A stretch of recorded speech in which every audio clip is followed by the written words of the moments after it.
Hello, everyone. Welcome to Developing Palates. I am Aaron Loomis, and with me, as always, is June Liu. How you doing, June? Good. You had this window looks like I have this halo effect on me, huh? Exactly. Everyone knows you're not that innocent. Uh, Tonight, we're talking about the CAO Fuma and Corda Robusto. It's a true Robusto 5-inch by 50 ring gauge. Comes out of the Hatsa factory in Honduras. The wrapper's from Honduras, the binder is Cameroon, and the filler is Brazilian Arapiraca, Brazilian Brianca, Honduras, and Nicaragua. Blended by Rick Rodriguez. Price point is $7.99. Cigar came out in June of 2017. So with all that out of the way, June, what was your pre-light experience like? Really good. In terms of the look of the cigar, spot on Maduro wrapper shade. The wrapper felt very like almost like a broadleaf kind of a style, right? What it's like really rustic and hearty. Veins well pressed, seems pretty tight, almost invisible. Butcher roll felt really well done. Head finished off with a really well applied thick double cap. When I smell the wrapper, I got white pepper, cedar. Smelling the foot, I got this really delicious sweet raisins, white pepper, and sharp cedar. Cold draw, got this like stone fruit, dry, like really jammy plums, and that raisins coming in again, and so black pepper. So, I mean, just to make on that raisin sweet stone fruit note in general, and the plums, I had to give it a really good pre-light score, which doesn't mean shit, but Yeah, wrapper is medium brown, some Colorado red in it. Some areas of the wrapper where the colors were darker. There were also a couple of raised veins and seams that were pretty visible due to the color variations. Head finished off with a double cap. Band is rolled up tobacco, kind of like a rope that crisscrosses in the front and then kind of parallel side to side on the back. Aroma for the wrapper was a mix of sweet hay and raisin. Foot gave the kind of the same combination, but it was a bit more pungent. Pre-light draw was a stone fruit sweetness that I kind of likened to peach. So pretty good pre-light. So getting into flavors, first third to final third, what was your experience like? starting from the first third, a good mixture. I thought it was like a really good mixture of kind of like different flavor profiles of so it touched like spice, earth, sweetness. I got dry wood, like this earthy bitterness, sweet raisins, and this subtle black pepper coming through. Retrohaling the cigar deep into black pepper, dry wood, bread, and cream. Finish shows the same bread that I got off of the retro, and also dry wood, like a nice palate layering black pepper spice. Strength and body, for the most part, medium. Moving on to the second third, main difference is the increase in spice. It's by no means overbearing kind of a spice, but it shifts some of that sweetness away. Mouth draw flavors of that dry wood, black pepper, baking spices, earthy bitterness, and subdued sweet raisins. Retrohaling still has that same black pepper, dry wood, bread, cream.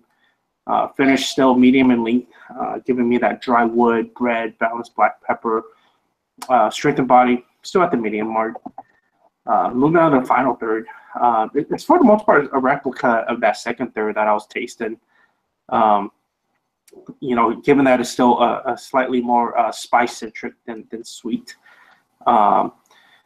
And also within that sweetness, it was no longer this like raisiny sweetness that I did so clearly within the first two thirds, but it kind of morphed into this like a generic cream sweetness. It's still giving me mouth draw, other flavors of the dry wood, black pepper, baking spice, earthy bitterness. Retro still sitting around that black pepper, dry wood, bread, and cream. Finish also picks up that increase in black pepper in addition to the pre-existing dry wood and bread. And strength and body, just like the first couple of thirds, is just medium. Yeah, initial drops for me brought primarily wood with a little bit of subtle sweetness to it. Half inch in, the wood note gained a little bit of darkness while that subtle sweetness remained.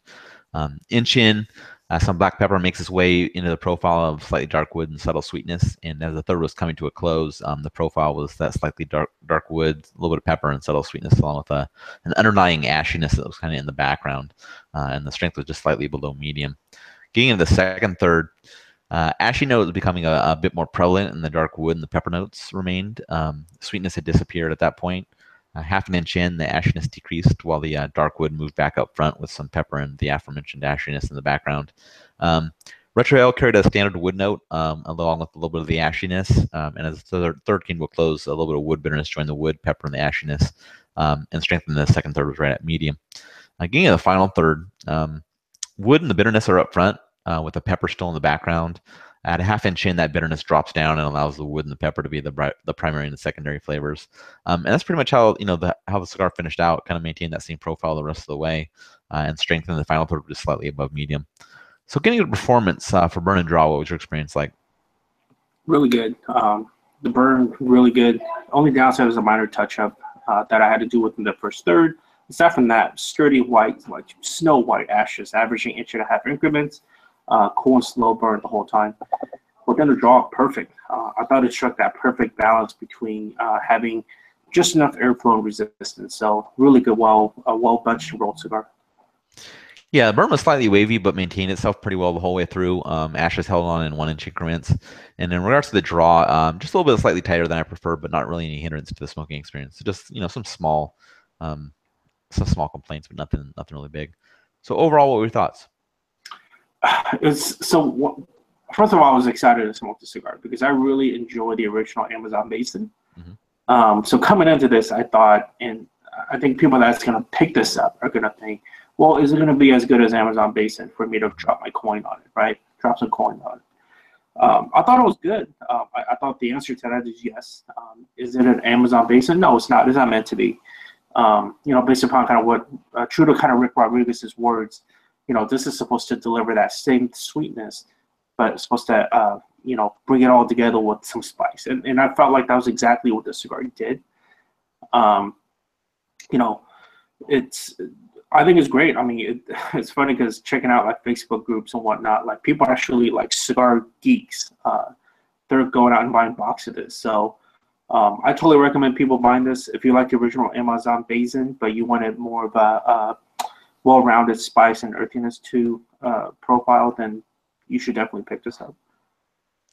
Yeah, I was hoping for an equal or better experience than the Amazon Basin, but I didn't think I got that with this cigar. There was some slight sweetness at the front end of the cigar, but other than that, there wasn't much, that made me identify with the unique tobacco that's used in this blend. Performance was pretty good, and strength and profile, I think, be acceptable for most smokers. I think if you like the Amazon Basin, it's definitely worth a try just to see if you get kind of that similar experience that you got from that cigar. But this one was a little bit of a miss for me. So I'm really looking forward to the Amazon Anaconda.